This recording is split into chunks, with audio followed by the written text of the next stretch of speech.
If you have a credit score in the 300 to 600 range and are trying to work your way toward an improved credit score, how do you do that without having some type of credit line? You need one. So, what are your options for opening credit cards? What if you have no credit? How do you open a credit card? And lastly, how do you open a credit card in that credit score range, 300 to 600, without getting smoked by ridiculous interest rates and absurd annual fees? There are tons of people out there for tons of options out there in that credit score range. So if that's you, stay tuned to get the lowdown on the best credit card options. Hello everyone. Welcome to Ask Abby. My name is Abby and this is our show where we talk about credit, debt, and finances. Today we're diving deeper into our series on credit cards, and we're talking about credit cards for those people with credit scores below 600 or no credit at all. Where do you turn when you're ready to open a credit card, but you cannot qualify? We have the answer to that, but first, if you have any questions about your particular circumstance, whether that be credit cards, your options, anything like that, please feel free to throw them in the comment bar and I'll get to those answers for you during the show. Also, please punch that like button for me and share this post so that everyone who needs these tips can get them without having to do all the research and digging themselves. That's what I'm here for. So let's talk about credit cards. There are hundreds of credit card offers out there if you're qualified. But lenders are becoming pickier and pickier about who they're offering credit to. So how are you supposed to build or rebuild credit without ever getting a chance? The first thing we're going to talk about is secured credit cards. What is a secured card? You may have heard of it before, but basically a secured credit card is a credit card that you pay for in advance. It requires you to put down a refundable, that's the key word, is refundable, deposit that becomes your line of credit. Here's the thing, it's different from those prepaid credit cards like those debit cards or the gift cards that you can get in any grocery store or big type of store like that. Those don't affect your credit at all, while a secured credit card does affect your credit, and depending on how you use it, it can positively help you improve your credit score. Secured credit cards are great for people who are actively working towards rebuilding their credit because it gives you the opportunity to open a credit card and prove that you can make those consistent payments that will increase your credit score over time. So it's great for those who need to rebuild their credit or build their credit before they've had an opportunity to do that. That is assuming you can come up with cash in advance. That's kind of the stinger here, is the process of getting a secured credit card is what we're going to dive into first, and then we'll talk about the important factors for which secured card might be the best fit for you, whether you're in that 300 to 600 credit score range, or even if you have a pretty good credit score and you're looking to improve your credit. So let's say you decide you want to actively build your credit by using a secured card. The first step is to start saving for a deposit before you apply. Why? Because for the line of credit to open, you have to provide a deposit up front, and you usually have to do so within a specific time frame. The application process requires a hard pull on your credit, which basically means that creditors are really looking at your past credit history, if you have any, and it will initially hurt your credit score a few points, just like any other credit card application process. So if you were to start the process and not ever provide the deposit, all you'll have is that initial credit score drop, and the card will never start to benefit you. So that's the first thing to consider, is that you need a deposit to open a secured credit card. So basically you provide a deposit, let's say it's $200, and that $200 becomes your credit limit. It's super simple. Now, let's talk about a few things to consider with secured cards. We're going to talk about minimum deposits, one-time fees or annual fees, and minimum credit requirements. If you have a credit score below 600 or 630 is kind of that poor credit score range, or you have limited or no credit, which means you basically have had any line of credit or any sort of credit for less than 3 years. There are some options for you, but nearly all of them come with a minimum deposit. They all require some kind of deposit, but some of them have a minimum, which can range anywhere from $40 to $300. So the first step in opening a secured card is to save up enough cash for your minimum deposit. Now, it's important to keep the deposit reasonable, especially because you don't want to max out your card every month. So if you find a card that has a $40 minimum deposit and that's the deposit you want to make, that's fine, but make sure that you don't max out that credit limit. You want to only spend at max $10 a month in order to avoid getting dinged with high credit usage, which we'll talk more about. So make sure you look at the minimum deposits as your credit limit and then decide what you're going to put down that way. Another thing to consider is that so many cards require a one-time fee or an annual fee. The sneaking thing here is that these fees, unlike the deposit, are not refundable, so you won't get those fees back. Some might require both a one-time fee and an annual fee, so make sure you look closely at the terms for the card. It might be unavoidable to have one, like sometimes they have a one-time fee to open the credit line of $25. You won't ever get that $25 back, but if there's not a better option for you and maybe that one-time fee, there's no annual fee, that's a pretty good deal. See if you can find one without any. There are sometimes perks and benefits out there, but make sure you just look closely, find one with reasonable or no fees. The last thing you need to look for when deciding which secured card to apply for is the minimum credit requirements. But wait, I thought these credit cards were for people with bad credit. How are they going to put a minimum credit requirement, right? That's a really good question.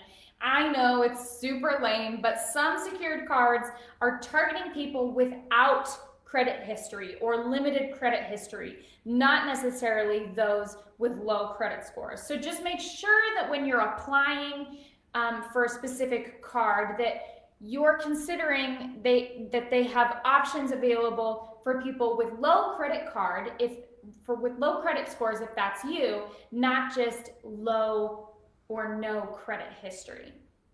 Now, a couple more crucial things to consider before you apply is to make sure that you're applying for credit card that reports to the credit bureaus. That's huge. Most major lenders, servicers, creditors, institutions do, but it's best to verify that beforehand rather than getting caught off guard. If you're opening a line through like a smaller bank, just make sure you ask if they report to the credit bureaus consistently. That's what helps you build your credit ultimately, is that report every month to the credit bureaus, and on-time payments get reported, your credit score goes up. If they don't report anything to the credit bureaus, then your credit score will never be affected. Last thing to consider before you open your secured line is whether there's an opportunity with that lender, servicer, or creditor to ultimately upgrade or graduate to an unsecured card through the same card issuer after you've built up your credit a little bit. This is absolutely the best way to go. If you have a credit score between 300 to 500, it might take a year or two for this offer to come through for you to build up your credit enough through that secured line to ultimately get that offer, but it's worth it when it comes.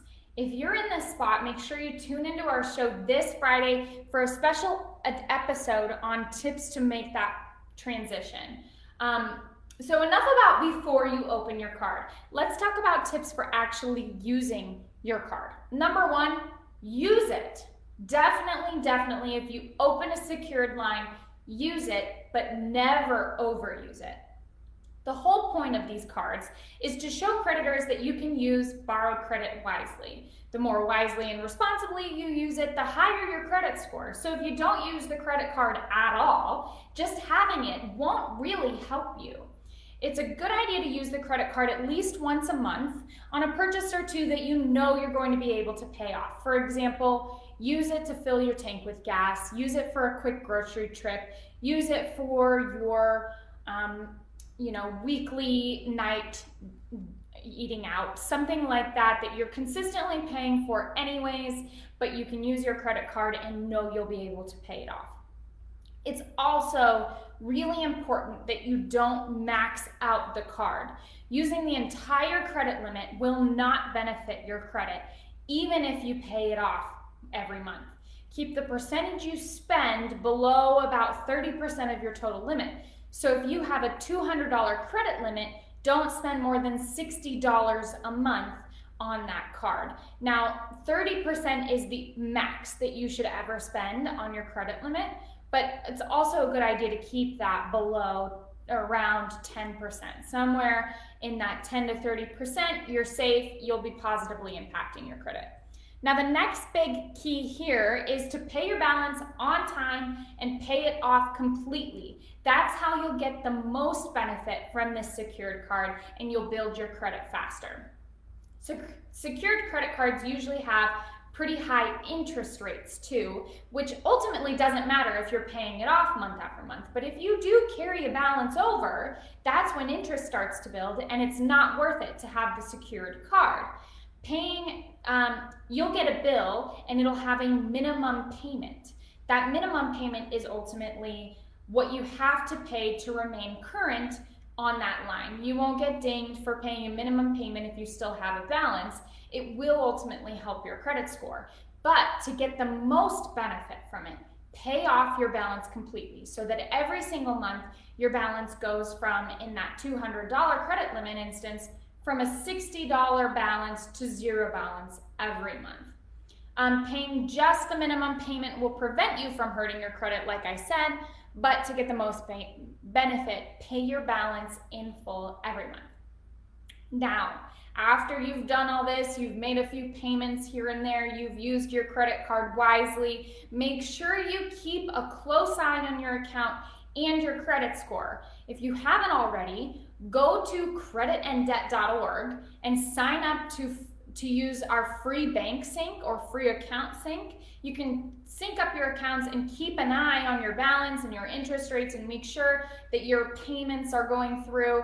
You can sync it all up and view all of your accounts in just that one place so that they're easy to keep track of.